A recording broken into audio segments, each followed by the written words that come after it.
நம்மளோட வீரசிம்ம காடவராயர் அவங்களோட கணவரை காப்பாற்றுறதெல்லாம் அவங்களுக்கு முக்கியமே இல்லை. அதே போல் கணவர் என்ன உண்மை சொல்ல வந்தாலும் அவங்க மறுத்துருவாங்க.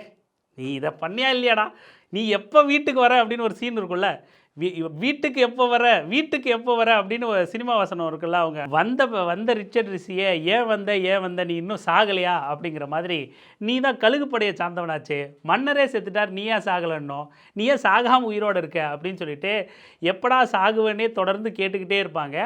ரிச்சர்ட் ரிஷி சொல்ல வர விஷயத்தையே, அதாவது வீரசிம்ம காடவராயர் சொல்ல வர விஷயத்தையே சொல்ல விட மாட்டாங்க.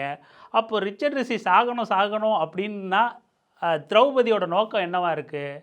திரௌபதினா ஏற்கனவே 5 கணவர், ஒரு கணவர் சாகணும் அப்படின்னு எதிர்பார்க்குறாங்க. அப்படின்னா அடுத்து இந்த படத்தில் வேற இஸ்லாமிய சுல்தான், மதுரை சுல்தானை வேற தனிமையில் சந்திக்கணும்னு சொல்லுவாங்க. என்ன கதையாக இருக்கும்? வேணும்னே திட்டம் போட்டு இவங்களே சாகடிக்கிறாங்களோ அப்படிங்கிற யோசனை இருக்குல்ல. திரௌபதியை தான் வேற மோகன்ஜி ரோல் மாடலாக வேறு எடுத்திருக்கான். அது என்ன கதை அப்புறம் அதை நம்ம பார்த்துப்போம்.